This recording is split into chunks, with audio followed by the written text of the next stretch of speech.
Momento de definir a ganadores y perdedores que nos dejó el draft 2021 de la NFL.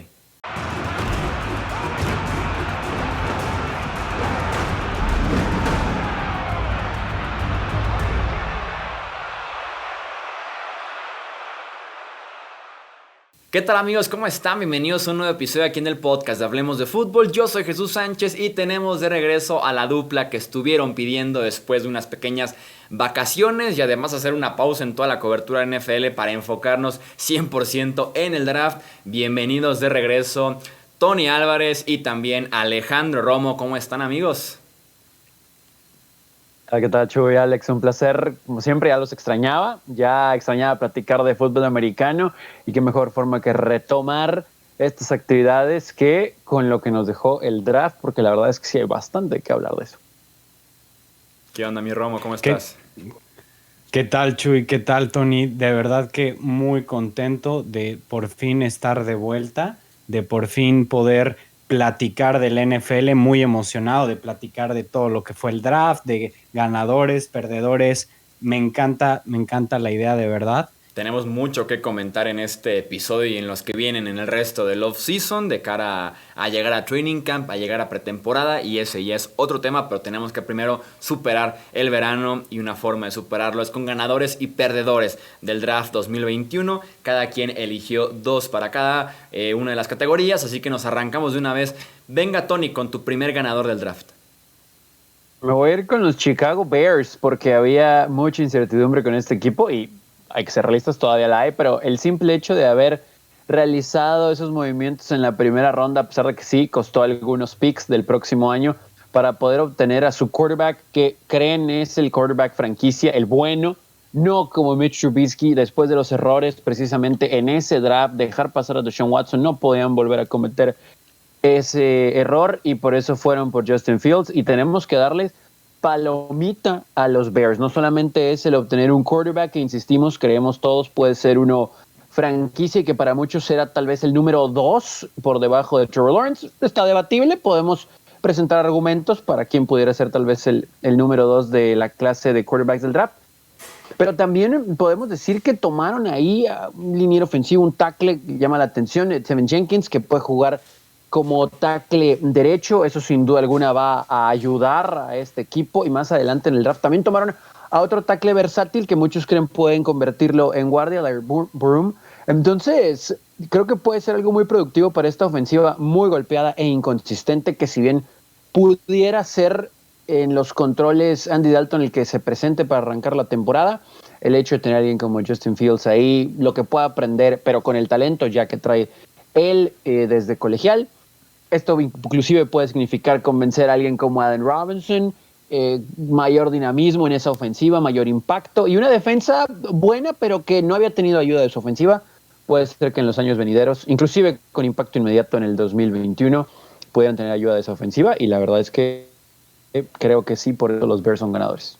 Sí, yo creo que ni en sus mejores sueños se imaginaron el tener a Justin Fields en un rango aceptable, ¿no? Porque no creo que los dueños de la franquicia iban a dejar que Matt Nagy y que Ryan Pace hipotecaran el futuro de 2, 3 primeras selecciones para subir por el quarterback, y si no funcionaba en este 2021 iban a ser despedidos y buena suerte encontrando a otro GM, a otro head coach sin primeras, sin segundas rondas tal vez. Entonces tenía que ser un precio accesible para que les dieran el visto bueno, porque darle a una pareja de GM y de head coach una segunda oportunidad de ir por quarterback temprano en el draft, sobre todo viniendo del fiasco de Mitch Trubisky y el tema obviamente con Patrick Mahomes y Deshaun Watson disponibles en ese mismo draft, iba a ser muy complicado que lo lograran. Así que apenas en este rango de subir del 20 al 11 fue aceptable y fue un excelente movimiento, y con Jenkins te llevas al que va a ser tackle izquierdo la próxima temporada, ahora que Charles Leno se ha cortado a partir del 1 de junio.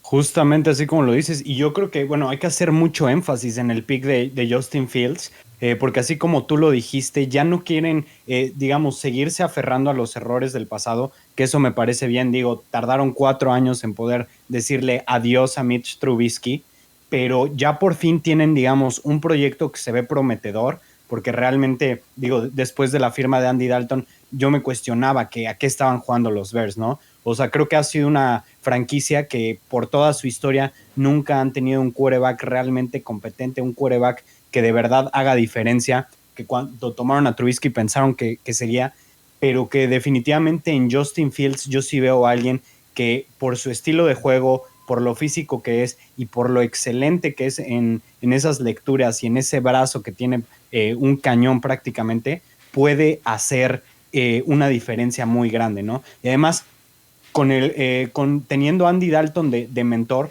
que digamos no es un excelente quarterback, pero en su momento fue un quarterback bueno, no elite ni nada así, Sí, pero ¿no? fue bueno. Aceptable. Ujú. Ajá, exactamente. Le puede ayudar mucho como mentor a Justin Fields y además no va a entrar con la presión con la que entró Trubisky de ser el titular semana uno, que bueno, me parece que no fue semana uno, fue semana 2 después del fiasco con Mike Glennon, pero creo yo que se pusieron en una excelente posición para poder desarrollar a ese quarterback y poder salir de ese hoyo en el que han estado a la ofensiva. Un stat que confirma el mal paso de los Bears con sus quarterbacks históricamente. Nunca han tenido un pasador de más de 4,000 yardas aéreas en una temporada. En su historia. Eso te confirma lo que platicabas, Romo. Wow. De una vez, platícame tu ganado, Romo.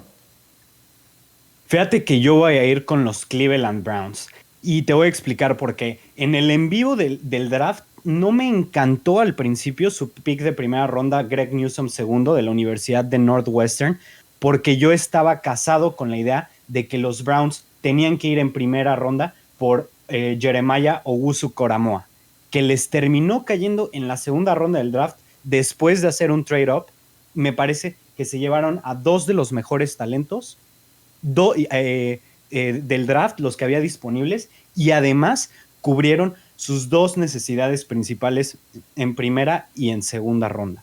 Entonces, me encanta la idea de Owusu-Koramoah en segunda. Me gusta mucho la idea de Greg Newsome, que es un cornerback físico, que es un cornerback que puede jugar afuera y adentro en primera ronda. Y en su segundo pick de la segunda, digo, perdón, en su primer pick de la tercera ronda, se llevan a Anthony Schwartz, al receptor de Auburn, que creo yo que es algo que le faltaba a esa ofensiva, que era un receptor número 3 real, ¿no? Creo yo que Schwartz lo puede hacer, es muy rápido y principalmente necesitan a alguien que pueda jugar por fuera para que ya puedan dejar a Jarvis Landry en su posición de slot wide receiver y del otro lado teniendo a Odell Beckham. Entonces, los primeros 3 picks de los Browns me parecen brillantes. Sí, no, y Schwartz es el jugador más rápido, de hecho, del draft. Obviamente no hubo combine, pero por ahí en números comparando Pro Days, universidades y demás, Schwartz tiene realmente herramientas para poder ser considerado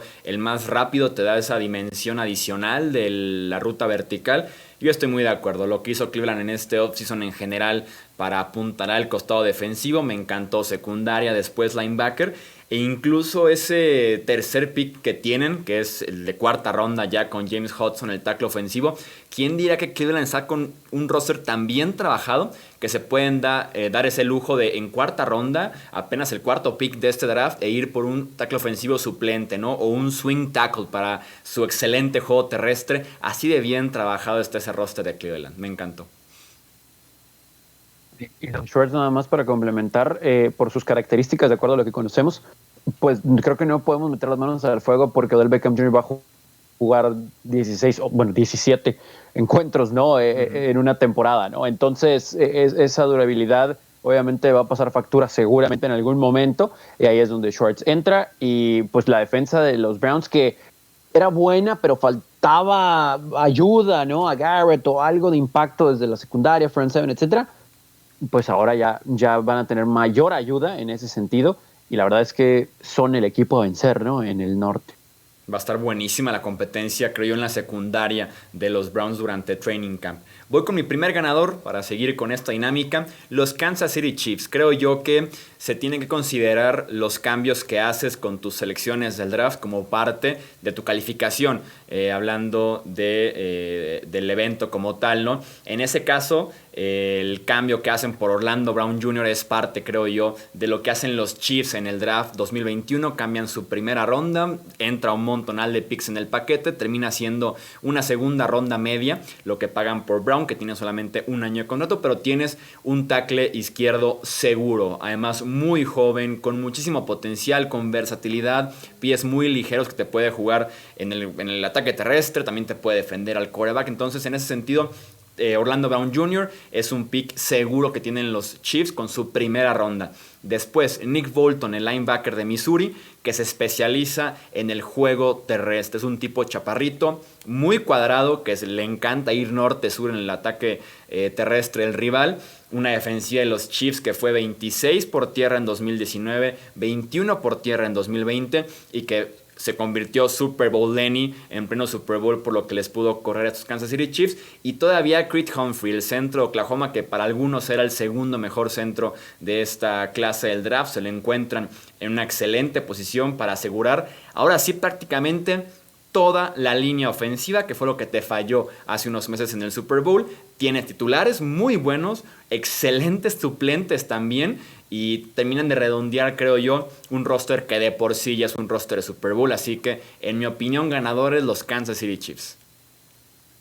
Sí, y es importante mencionar los excelentes picks que hicieron al final de este draft, ¿no? Se llevaron al tight end de Duke, a Noah Gray, que me parece que es bastante bueno, que puede jugar. Se llevaron al wide receiver de Clemson, a Cornell Powell, que lo vimos con Trevor Lawrence, también tiene mucho dinamismo. Es la clase de receptores que le gustan a Andy Reid, y yo creo que él podría ser una buena pieza para suplir, digamos, la producción que se le fue en Sammy Watkins.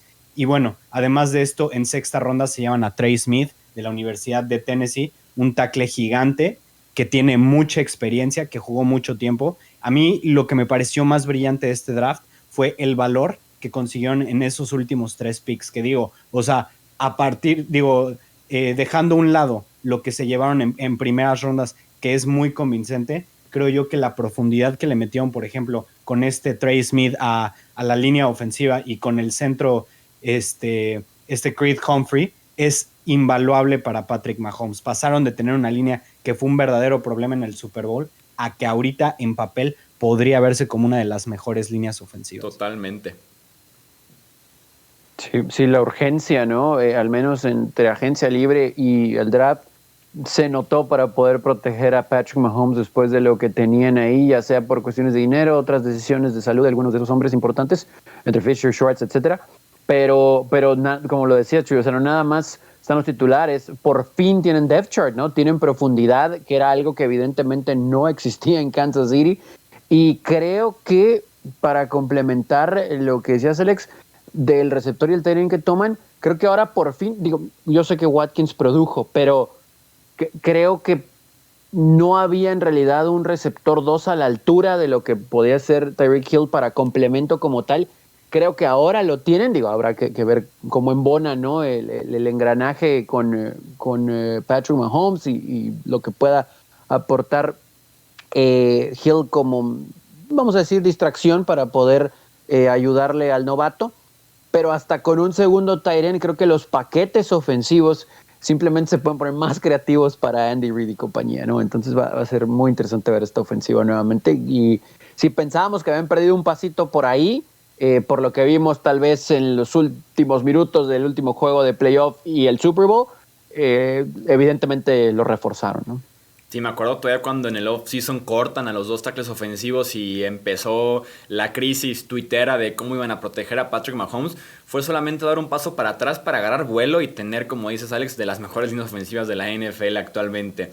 Vámonos rápido con la segunda ronda de ganadores. Venga, Tony. Sí, precisamente voy a hablar de línea ofensiva, que es la de los Chargers. Creo que los Chargers resultaron ganones en el draft. Primero, por elegir a Rashawn Slater, que yo creo, no porque venga de Powder Blue, pero yo creo que es el mejor tackle disponible en el draft. Podemos presentar argumentos por 2, 3 por ahí, pero creo que Rashawn Slater, a pesar de no haber jugado en Northwestern en colegial en 2020, sus números son espectaculares. No permitió sacks en 2019. Es un hombre muy alto, muy fuerte, pero muy habilidoso. Bloquea tanto para la carrera como para el pase. Él va a ser el titular del lado ciego de Justin Herbert, y parece que con los movimientos en la agencia libre, entre veteranía y experiencia, algo de frescura y creo que un robo por ahí de lo de Odey Obushi de Detroit, más la llegada del novato de Northwestern en esta línea ofensiva de los Chargers está muy bien. Y después se complementa con otra necesidad del equipo. Asante Samuel Jr. es un cornerback top, por lo que hemos visto desde que estaba en Florida State. Él va a ayudar bastante, va a jugar del otro lado de Chris Harris y con eso de que se queda Michael Davis. Por lo menos hay experiencia y conocimiento en ese sentido del sistema. Y después, aquí me llamó la atención lo de Joshua Palmer, el receptor de Tennessee, que muchos no lo tenían como número 1 y de hecho no era el titular, pero sí fue en Tennessee el líder en 2020 en yardas y también en touchdowns, así que él va a ayudar. Evidentemente los Chargers piensan que no tienen a un tercer receptor todavía de impacto a pesar de lo que hizo Jalen Guyton y también de lo que vimos con Tyron Johnson, pero le va a ayudar bastante a Keenan Allen y a Mike Williams. Es muy rápido, es muy habilidoso, eso sin duda alguna. Y otra área de necesidad, más allá de que eligieron a un tight end para el futuro, con la llegada de Jared Cook, llegó Trey McKitty, también estuvo en Florida State en Georgia. El hecho de haber elegido a Chris Rumph, un ala defensivo de Duke, 17 sacks y medio en 2 temporadas ahí. Él va a ayudar a la presión y seguramente va a estar del otro lado de Joey Bosa, esperando que Kenneth Murray tenga una buena temporada. Creo que los Chargers todavía están un pasito abajo de Denver, evidentemente, pero al menos las necesidades se cubrieron en el draft. Ya con haber dado con el tackle izquierdo que cuidara el lado ciego de Justin Herbert, ya tenían, creo yo, la palomita, era la misión número 1 y la resolvieron de la mejor manera posible con un pick muy seguro con Slater porque va de tackle izquierdo. Si no va del todo bien puede jugar tackle derecho porque también lo hizo en Northwestern. Creo que también sería un excelente guardia. Entonces tienes un pick segurísimo con Rashawn Slater y más porque daba la impresión que los días antes del draft haciendo cálculos y Miami buscando tackle ofensivo, Detroit, tal vez Denver, tal vez los Giants justo enfrente de los Chargers, se veía como un volado, ¿no? Que te llegara este segundo tackle ofensivo del draft detrás de Penei Sewell. Llegó y fue, creo yo, el pick más sencillo que han hecho un buen rato en la franquicia de los Chargers. Y fíjate que eso es algo que platicamos en el envío del draft, que es muy particular de Tom Telesco. Él va por el mejor jugador disponible, pero al mismo tiempo basándose en su necesidad. Y eso ha sido algo que lo ha caracterizado como gerente general de los Chargers, que siempre no ha intentado, digamos, verse inteligente, como lo que está haciendo Mike Mayock más o menos, que agarra jugadores a lo que se le conoce como reach, que los puedes encontrar probablemente hasta en otra ronda, pero simplemente va por ellos. Para mí Rashawn Slater era el mejor tackle ofensivo de este draft, incluso mejor que Penei Sewell. Lo siento más preparado. Lo único que me causa conflicto es el nivel de competencia contra el que participó la mayor parte de su carrera, Slater. Pero digo, cuando lo vimos contra un Chase Young, dominó sí, contra uno de los mejores alas defensivos, no de colegial, sino de la NFL actualmente, ¿no? Entonces, es grande, no es gigante, Slater, pero también es algo atlético. Entonces, me gusta bastante esto. De hecho, por ahí estuve leyendo que había conversaciones en donde muchos ejecutivos consideraban a Slater como el mejor tackle ofensivo. Y no es tan difícil porque yo no siento que había una diferencia enorme entre Sewell y él. Y yéndonos a segunda ronda, llevarte a Asante Samuel Jr. en 47 es un completo robo. Asante Samuel Jr. en otra clase de draft hubiera sido primera ronda, pick top 20 muy probablemente. Es un cornerback muy versátil, muy efectivo, y llevártelo en segunda ronda es completamente ganar. Como sacaron el meme, la cuenta del Twitter de los Chargers, literalmente agarrar el mejor jugador disponible o ir por necesidad, los dos botones. Fueron por sus dos principales necesidades en las 2 primeras rondas, agarrando al mejor jugador disponible en el draft en ese momento. No, y además Samuel, creo yo que mide Samuel 15 centímetros más y lo tienes como pick top 15. El problema era el tamaño, siempre lo fue con Samuel. Pero con los Chargers, incluso con Casey Hayward, con Chris Harris recientemente, como que los cornerbacks bajitos no tienen ningún inconveniente en Los Ángeles y tienes ahí un excelente pick de valor. Vámonos rápido con tu segundo ganador, Romo. Los Patriots. Y creo que no es difícil ver por qué. Después de una agencia libre bastante ocupada, donde se trajeron jugadores para prácticamente todas las posiciones, se encontraron en una situación de que tienen que traer a alguien para proyecto a futuro de quarterback y se fueron por Mac Jones. A mí en lo particular, yo siempre he sido fanático de Mac Jones respecto a lo que digan, su atletismo. No sé, yo sé que Mac Jones puede jugar fútbol americano. Creo yo que puede jugar a un muy buen nivel y está entrando a una situación de muy poca presión, donde no tiene que ser titular forzosamente al principio, puede aprender 1 o 2 años atrás de Cam Newton y tiene además buena línea ofensiva, buen ataque terrestre, un excelente cuerpo de tight ends y un cuerpo de wide receivers que probablemente debieron haber mejorado en el draft, pero que de menos ya se ve mucho más decente a comparación de la temporada pasada. Y en segunda ronda los Patriots van por Christian Barmore, el defensive tackle de Alabama. Hicieron un trade hacia arriba, encontraron a Barmore disponible, entonces se movieron rápido y fueron por el que estaba calificado en todos lados como el mejor tackle defensivo disponible de la clase. Y llevarte a eso, al mejor tackle defensivo de la clase en segunda ronda, siempre va a ser un robo. Y bueno, hablando de sus otros picks, Ronnie Perkins, el defensive end de Oklahoma, y Ramondre Stevenson, el running back precisamente de Oklahoma, son jugadores con mucho talento, son jugadores que fueron productivos, pero que cayeron por problemas de sustancias prohibidas, específicamente de marihuana, pero creo yo que bajo el régimen de Belichick en los Patriots pueden ser jugadores que se vayan a ajustar al tipo de trabajo y que van a ser muy buen valor en el espacio en el que los tomaron. Creo que New England llevaba muy buen rato sin una clase del draft que convenciera desde el día 1, pues sin esperar obviamente resultados, porque también ni desde el día 1 ni en resultados había dado recientemente Bill Belichick, el gerente general. Esta debe ser la mejor clase que le hemos visto en unos 5 o 6 años fácilmente, porque te cae Jones, te cae Barmore, incluso tercera, cuarta, quinta ronda con Cameron McGrone, el linebacker de Michigan, tienes por ahí talento, tienes potencial incluso con habilidad atlética, creo que fue como la característica de las últimas rondas para Nueva Inglaterra. Estoy de acuerdo contigo, sobre todo porque fueron pacientes y les cayó Mac Jones, que se puede ajustar mejor a lo que Josh McDaniels normalmente hacía en la época de Tom Brady a la ofensiva. Sí, también creo que fue muy sencillo para ellos escoger a Mac Jones, porque yo inclusive pensaba que tal vez podían cambiar en algún momento en el draft unas cuantas selecciones para que no se los vayan a ganar o que no se los van a ganar, pero en realidad todo se acomodó perfecto. Yo no soy muy fan de los quarterbacks de Alabama en la NFL, a las pruebas me remito, pero cuando estás viendo cómo se van acomodando los dominos, dices, ok, a ver, los Patriots no tienen que mover un solo dedo, les va a caer Mac Jones, lo va a desarrollar Bill Belichick junto con McDaniels. Ok, va, sí, ¿por qué no? Entonces, palomita eso y después el resto, el simple hecho de tener más línea ofensiva, depth chart, jugadores de impacto a la defensiva también, que creemos que van a ser de impacto. Los Patriotas van a ser diferentes este año, sí, pero creo que el real resultado del draft lo veremos evidentemente en unos 2-3 años y creo que va a ser bueno. Cierro con ganadores con el más random probablemente de la lista para salirnos un poquito del molde de elegir equipos que lo hicieron bien en el draft. Jared Goff. Jared Goff es un ganador del draft 2021 de la NFL. Penei Sewell es el primer pick de los Lions. Tienen en ese sentido, siendo Jared Goff un excelente tackle izquierdo con Taylor Decker, un excelente tackle derecho con Penei Sewell, Frank Ragnow, el centro recién extendido, el centro mejor pagado de la NFL actualmente.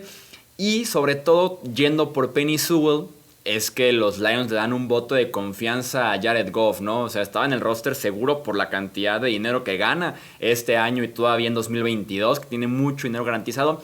Es un voto de confianza y es darle una oportunidad real, una oportunidad justa de alguna manera a Jared Goff, que estaba, yo creo, tambaleándose un poco esa oportunidad, teniendo a Justin Fields incluso disponible, teniendo a Mac Jones. Hubiera sido una ruta muy posible para Detroit decir, Jared Goff, estás aquí nada más porque nos diste una primera ronda en un cambio con los Rams, pero no vas a iniciar. Y al final de cuentas, no cura que en la primera ronda, línea ofensiva, faltó por ahí wide receivers porque tienen muchas necesidades y fueron más bien el costado defensivo en las siguientes rondas. Llega Amon-Ra St. Brown, el wide receiver de USC en cuarta ronda. Va a jugar detrás de una excelente línea ofensiva, un juego terrestre decente con DeAndre Swift a la cabeza, nada de wide receivers. TJ Hawkinson, un buen tight end joven, perdón. Así que Jared Goff lo pondría yo como ganador de este draft 2021. Ganador random, insisto.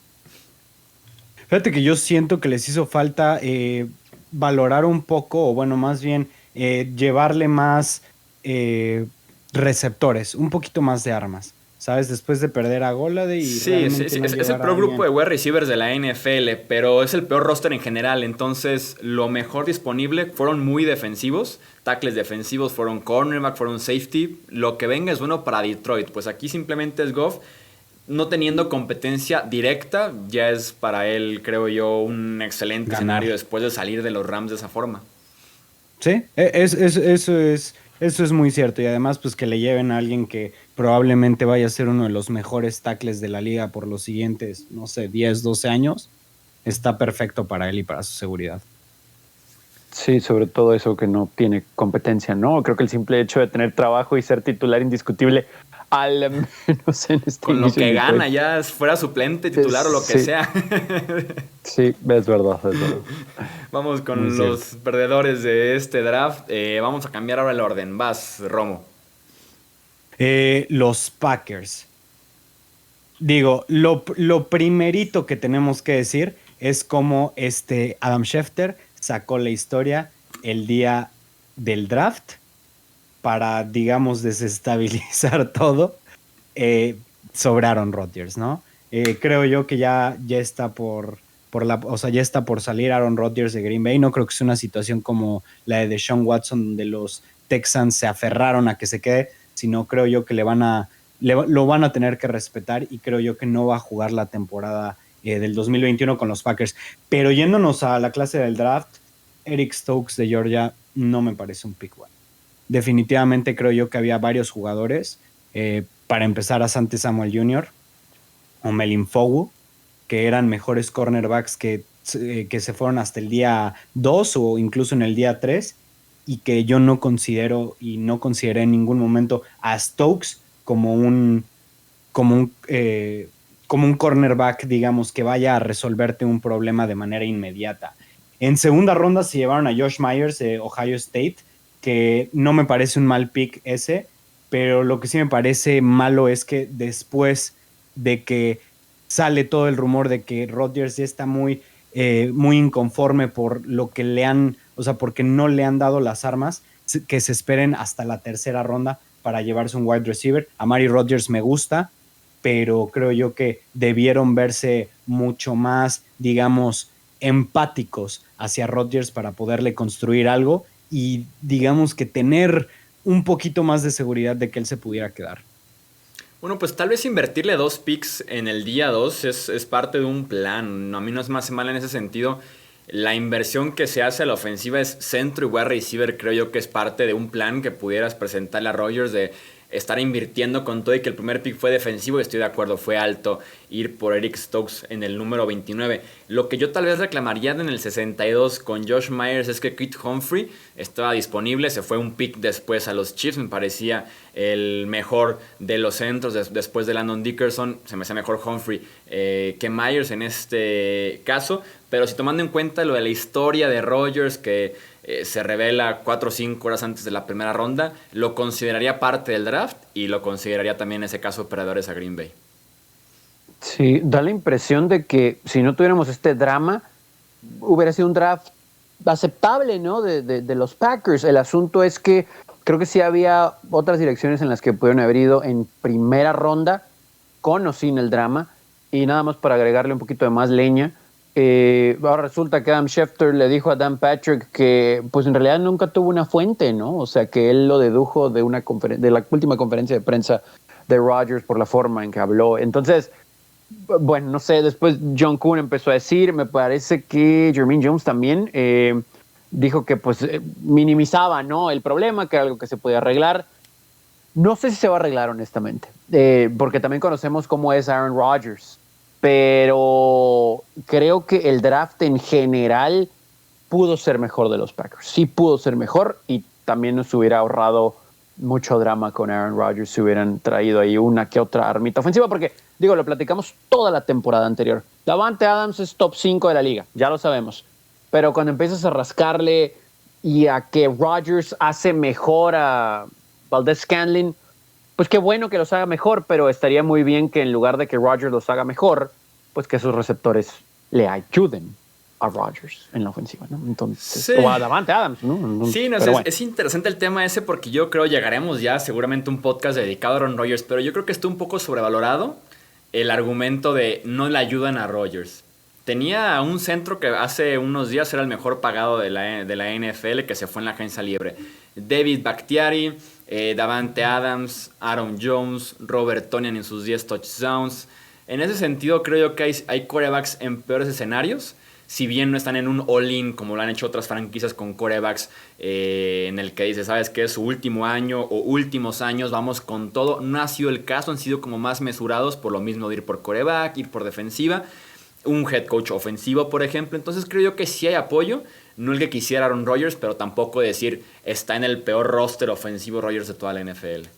No, definitivamente el problema es desde que tomaron a Jordan Love, yo creo, ¿no? Sí, parece que fue ahí lo que rompió fuerte. Sí. De decir, pues en lugar de hacer el all-in que hemos visto con otras franquicias, planeas a futuro, que están en su derecho, pues, pero no le va a parecer a Aaron Rodgers, obviamente. No, y además, o sea, digo, eso ya sería irnos mucho al draft pasado, pero pues creo yo que Jordan Love no era como muy convincente y creo yo que los Packers tampoco están muy convencidos de que él sea el futuro después de estar en número 3 en el depth chart y sobre todo en un año donde se veía que lo que necesitaba Rodgers era armas ahí y no lo sí. Y o sea, en lugar de ir por un wide receiver, prefirieron irse por su sucesor. El asunto es que en los últimos 7-8 años el único pick ofensivo de primera ronda es Jordan Love, ¿no? Sí. Pero bueno, ya habrá un podcast especial de eso. Vamos viendo qué pasa con Aaron Rodgers. Vamos con el siguiente perdedor. Yo tengo a los Houston Texans como perdedor. Y me gustó mucho que me dice Alex de que es posible que los Texans perdieran más. O sea, ¿qué tenían por ganar que los consideras perdedores? Lo veo de la siguiente manera. Fueron solamente 5 picks en este draft de los Texans. Esperaban hasta el pick 67 para poder pararse en el escenario en Cleveland y anunciar una selección. Y ese pick 67 fue Davis Mills, el quarterback de la Universidad de Stanford. Hay que empezar a leer entre líneas y cuando esperas 67 picks, un roster bastante malo, hasta la ronda 3 y tu primer pick es un quarterback, ¿qué saben los Texans del caso de Sean Watson que no conocemos los medios, ¿no? No juega este año, ya sea por temas legales o ya no jugará más para Houston, que no quiera presentarse a entrenamientos y a partidos, esté dispuesto a sentarse un año o que todavía esté en planes el poder cambiarlo, porque esperar, insisto, 67 picks e ir por quarterback es porque algo saben con Deshaun Watson, ¿no? Ir por un quarterback 3 porque además está ahí Tyrod Taylor, entonces se me hace interesante presente y futuro de Watson en Houston. Pudiera que no esté ya en los planes de los Texans y es por eso que los considero perdedores. Porque aparte que es un draft muy malo el que hace Houston, nos da a entender ciertas cosas negativas con Deshaun Watson. A mí, en lo particular, yo no era fan de Davis Mills, en lo absoluto. Digo, tal vez para pick 67, en una posición normal, en un roster, digamos, sin tantos hoyos, llevártelo como quarterback sustituto, a ver si le pegas, puede ser algo, podría ser algo positivo. Pero ahorita, o sea, como decimos, en un roster con tantos problemas de talento, y lo primero que haces es ir por un quarterback cuando tienes el problema con Deshaun Watson. Esto pinta muy mal las cosas y ya, digamos, analizando bien la situación del draft de los Texans, sí te habla de que es una franquicia que está colapsando por completo. Sí, de hecho preferiría 1000 veces a Kyle Trask, ¿no? Que Mills. Digo, yo sé que ahí sí, no. Sí, completamente. Mills inició 11 partidos en colegial, es un proyectazazo. O sea, es un tipo que dicen, herramientas las tiene. Viene de la ofensiva de Stanford, inició 11 partidos en su carrera. Ya ni y perdió además una batalla de quarterback. Eso poco se habla de eso. Sí, entonces, es un pick extraño por parte de los Texans para iniciar su draft en el pick 67. Definitivamente. Tony, venga con tu perdedor. Da algo similar, pero creo que todos conocemos de fondo cuál es el problema aquí, pero voy a decir que los perdedores son los fans de los Raiders, los verdaderos fans de los Raiders. Los verdaderos fans. Los que sí se arrancaron el cabello, ¿no? O le salieron canas verdes, dependiendo. de la melena de cada quien. Primera ronda. A ver, creo que todos coincidimos en que Alex Leatherwood es un buen liniero. O sea, buen liniero, va seguramente a jugar varios años en la NFL, pero como para primera ronda, y lo mencionaba hace ratito Alex, creo que iba a estar disponible más tarde. 1, 2, creo que los Raiders en esa posición en la que estaban, pueden elegir a alguien de mayor talento. Yo respeto mucho a Mike Mayock, y lo respeto muchísimo como analista. Sí, ándale. Pero ahora como gerente general, muchos de sus análisis, precisamente en radio o televisión principalmente, creo que le cuestionamos bastante, que tal vez los quiera, pues se quiera poner muy cute, ¿no? En ahora que está en una oficina, ¿no? Y esto es nomás por mencionar el primer pick. Entendemos que se tenían que reforzar en muchísimas áreas, pero después de cómo se actuó hace unos meses en la línea ofensiva para ahora reforzar la defensa, sí con veteranos o con gente de experiencia, no estamos diciendo que con gente que ya vaya de salida, pero con gente de experiencia, terminas eligiendo, creo que la tercera ronda fue buena, pero 2 linebackers, ok. O sea, sí tienes muchos hoyos, pero ofensivamente solamente fue lo de Alex Leatherwood en primera ronda y después un centro en su último pick. La línea ofensiva de los Raiders está proyectada con gente o de, la verdad, poco nivel o cartuchos, por no decir quemados, ya a punto de prender, ¿no? No quiero ser mala onda, pero es la verdad y no es por hate a los Raiders, pero analicemos este roster. Son contados los titulares que valen la pena en defensiva y a la ofensiva. Así decíamos, ayúdenle a Rodgers, ayúdenle a Carr. Después de tener un muy buen año, no podemos meter las manos al fuego, ni siquiera por Henry Ruggs, ¿no? Y luego vemos el resto del depth chart. No, o sea, pobre Josh Jacobs. O sea, va a estar corriendo por su vida Derek Carr y Josh Jacobs, pues a ver si le pueden abrir hoyos, ¿no? Porque ojalá que no escuchemos en algún lado que, Jacobs bajó, ¿no? Pues que no trae, no, espérate, pues no le ayudaron. Mike Mayock, tachota, y yo creo que hasta Gruden va incluido en este engranaje. Estoy de acuerdo con lo que dices y principalmente algo que me llamó mucho la atención fue que cuando le cuestionaron a Mike Mayock en la conferencia de prensa de por qué Alex Leatherwood tan rápido, él dijo algo que creo yo que él es el único general manager que no podría decir eso. Y criticó a los analistas del draft. O sea, sí lo vi. Independientemente de lo que creyeran los analistas del draft, que ellos sabían qué estaban haciendo. Y creo yo que hay un general manager en la NFL que no podría o que no debería de utilizar ese argumento y ese es Mike Mayock. Mike Mayock, no olvides tus raíces. Sí, no olvides Tú estabas tus raíces. Aquí, Mike Mayock. Y no se te olvide que te la has pasado haciendo riches en el draft. ¿Qué fue eso de llevarte a Clelin Ferrell hace un par de años con el pick 3? Para empezar, ¿quieres verte más inteligente de lo normal? No te está saliendo, Mayock. Vete por los picks obvios en las posiciones de necesidad. El pick bueno que hicieron fue Trevon Moehrig, el mejor safety de la clase de TCU, una clase bastante floja en cuestión a la posición de safety nativa, pero aún así se llevaron al mejor en la posición teniendo la necesidad. Y eso me parece un pick brillante. ¿Por qué? Porque en 43 te das al mejor jugador disponible a tu necesidad. Pero llevarte a Alex Leatherwood en ese lugar, ¿por qué? Sí, yo lo que hago para entender la clase del draft de los Raiders, y te lo recomiendo, Alex, cierro los ojos y pienso que Murray fue el 17 y Leatherwood fue el 43 y tiene un poquito más de sentido. Sigue siendo temprano para Trevon Moehrig, pero sí Mike Mayock todavía le preguntaron, oye, ¿por qué lo del pick? Y dijo, teníamos ofertas por ese pick 17, pero no vale la pena el riesgo de perder a Alex Leatherwood. O sea, realmente creía que había más personas interesadas en primera por este tackle ofensivo de Alabama. Y como yo decía en la transmisión del draft, con Mike Mayock se acabó el beneficio de la duda, porque con 3 picks de primera ronda fue Clelin Ferrell, Josh Jacobs y Jonathan Abram, y luego Damon Arnett y ahora Alex Leatherwood. Entonces se acabó el beneficio de la duda de que a ver si esta primera ronda realmente fue genio y pensó muy diferente a los demás. Entonces yo también estoy muy de acuerdo.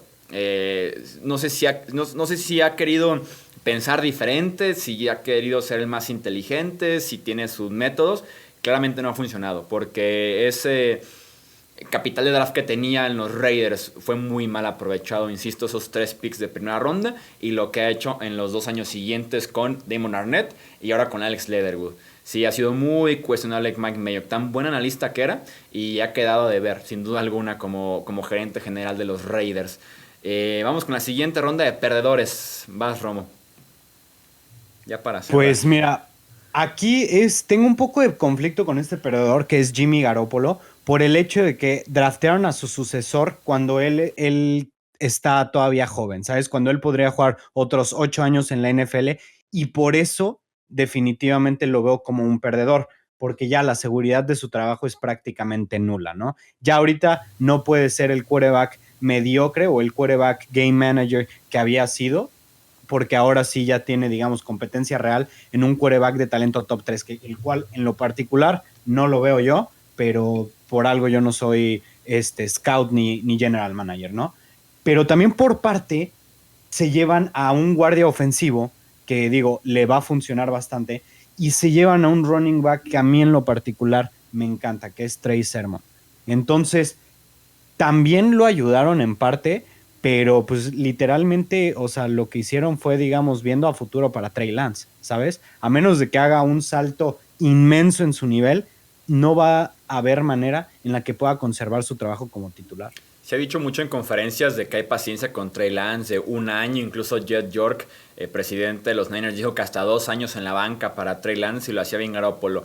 Yo le doy 1 mes, a lo mucho, más porque habrá gente en los estadios y ya quiero ver 2 series ofensivas malas de Garoppolo o incluso el tema de una posible lesión que ha sido propenso en ese aspecto Garoppolo, de que Trey Lance esté jugando para octubre sin ningún problema. Entonces sí, yo consideraría a Garoppolo perdedor. No sé si tenga realmente un mercado después de una clase tan buena de quarterbacks vamos viendo el siguiente año, pero bien puede ser cortado por los Niners y elegir un nuevo equipo dentro de 8 o 9 meses. Sí, son de esas cosas que pick your poison, porque honestamente creo que la única manera de que Garoppolo pueda salvarse es teniendo un súper temporadón con números espectaculares. También tomando en cuenta que esta ofensiva, si están todos sanos, se recarga bastante en el juego terrestre, ¿no? O sea, creo que va a ser mucho de Garoppolo, manéjame la ofensiva, no te equivoques. Entonces no sé qué tanto pueda brillar como para crear argumentos, para quedarse, que lo etiqueten jugador franquicia, algo así por el estilo, porque si lo hace decente, pudiera conseguir trabajo en otro lado, pero no sé si de verdad como titular, ¿no? O bueno, dependiendo de lo que pase en Houston, por mencionar nada más un nombre, ¿no? Algo así. Pero si lo hace mal, si se lesiona, si no convence, si inclusive no se equivoca, pero no da algo diferente a esta ofensiva, tiene etiqueta de banca, ¿no? Yo tampoco veo a Trey Lance, al menos creo que puede ser algo injusto porque no vemos mucho FCS. FCB, perdón, pero no, sí, FCS. Sí, FCS. Pero bueno, los quarterbacks de North Dakota, muchos jugadores de North Dakota State son buenos, no nada más mencionando a Carson Wentz.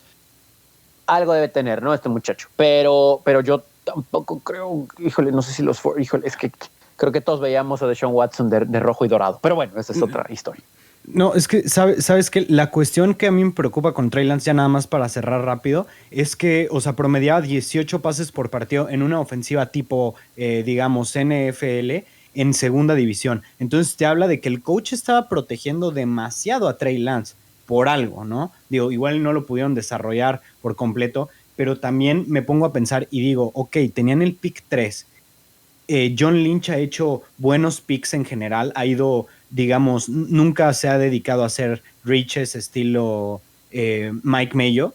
Entonces, de verdad, yo creo que les encantaba. Yo creo que le encantaba a Shanahan y yo creo que él fue el que terminó haciendo la decisión. Yo leí un reporte que decía que Shanahan estaba cansado, harto de Garoppolo desde principios de la campaña 2020, incluso antes de que se lesionara, y que creen que Shanahan desde octubre, por decir un mes, ya venía viendo quarterbacks del draft, que ya venía dándose una idea y que por lo mismo estaba enamorado de Trey Lance y por eso fueron agresivos como desde marzo. Entonces, por ahí va la situación al parecer con Jimmy Garoppolo. Kyle Shanahan, esa relación que ya estaba rota porque se sentía desesperado, pues Kyle Shanahan teniendo a Garoppolo como quarterback. Vamos viendo a Trey Lance en ese sistema. Tenemos todavía 2 perdedores más. Yo me arranco con los Steelers. Tengo a los Steelers como perdedores de este draft. No me gustó running back en primera ronda, eso es muy bien sabido en este podcast. Yo nunca iría por esta posición en las primeras 32 selecciones. Y todavía van con ala cerrada, con Freiermuth, en la segunda ronda. Entonces, no fui fan. Yo hubiera ido tackle ofensivo antes que cualquier otra posición. Centro incluso le hubiera dado un poquito más de prioridad si hubiera sido Pittsburgh. En el pick de enfrente se te fue Christian Dorriso, el tercer tackle ofensivo que tiene esta clase del draft, que hubiera sido un excelente tackle izquierdo en Pittsburgh, que hubiera quitado a Okorafor del tackle izquierdo proyectado que tiene actualmente en los Steelers. Zach Banner es el tackle derecho. Hay muchas dudas en centro. Me gustó Kendrick Green en tercera ronda, pero insisto, es un equipo que yo venía viendo en caída durante el offseason, incluso desde diciembre, enero, offseason, y que en el draft no pasó nada para que me convencieran de que este equipo pudiera, no sé, regresar a postemporada, la siguiente temporada. A mí lo que me causa conflicto es que su necesidad principal era evidentemente ir por línea ofensiva y optaron por otro camino, ¿no? Najee Harris en el pick 24 no me molesta en lo absoluto porque creo yo que es un corredor que se puede hacer espacios, pero así como lo dices, había necesidades más grandes y muchas veces te puedes llevar muy buen valor por un running back en tercera ronda, ¿no? Un running back sobresaliente en esa ronda, y que se hayan esperado todavía hasta la tercera ronda para empezar a reconstruir esa línea ofensiva, no me encanta la idea. Además, el tight end que draftearon ¿cómo se llama este chico? Pat Fryermuth, es bueno, tiene mucho potencial, pero creo yo que la posición de tight end estaba como en tercera o cuarta principal necesidad de los Steelers. Sí, aquí a mí tampoco me molesta lo de Najee Harris porque creo que es, si no el mejor top 3 corredores disponibles en el draft, pero pues de qué te sirve tener a un corredor si no le vas a poder crear espacios, no más allá de la habilidad de él. Entonces, no me molesta porque creo que si, aunque esté en primera ronda, son contados los running backs. Creo que sí, tal vez para la segunda ronda ya no iba a estar. El problema es que aún eligiendo, sí, un liniero, creo que fue muy tarde en el draft. Y honestamente, insisto, aún con la incorporación de Najee Harris, el roster con el del año anterior, pues nada más voy a decir que está un poquito más joven por las selecciones del draft, ¿no? O sea, que es mejor que el año anterior, que van a tener un impacto real en el norte o en la conferencia americana, en lo que creemos puede ser el último año de Ben Roethlisberger, y me apuran y hasta el último de Juju ahí. No, esos Steelers van a volver a sufrir. O sea, van a estar en la conversación, pero van a ser intrascendentes a la hora buena otra vez. Venga, tu último perdedor, Tony. Creo que esta está muy fácil, son los Seahawks. Hay equipos que tuvieron muchos picks, hay equipos que tuvieron, bueno, como Houston, pero los Seahawks tuvieron tres picks nada más. Y hubiera puesto aquí a Russell Wilson como el principal perdedor, pero en general creo que son los Seahawks. Su primer pick fue hasta la segunda ronda, sí, pero después tuvieron en la cuarta y en la sexta. Iban a tener más, pero lo mejor que hicieron fue hasta esa sexta ronda, precisamente cuando volvieron a cambiar para ir por uno de los mejores tackles que mucha gente tenía proyectado para irse segunda o tercera ronda de los Gators, Stone Forsythe. Fueron por un wide receiver que mucha gente cree que va a explotar en la NFL, es de Western Michigan. Sí, tuvo más de 700 yardas por aire en 2020, 8 touchdowns, todo esto solamente en 6 juegos, pero como para complementar a DK Metcalf y a Tyler Lockett, o sea, no sé qué tanto de verdad le va a ayudar a Russell Wilson cuando evidentemente a la ofensiva la prioridad era línea. Un equipo de Seahawks que fue así, ¿no? Ofensiva, defensiva, defensiva, ofensiva. O sea, empezaron muy mal a la defensiva y a la ofensiva espectacular, y a la mitad de la temporada completamente lo contrario. Honestamente, creo que ninguno de estos 3 picks va a tener un impacto real inmediato. El único que le veo impacto de verdad es Forsythe, porque es liniero, porque seguramente sí, insisto, mucha gente lo tenía proyectado alto, pero por alguna razón se cayó.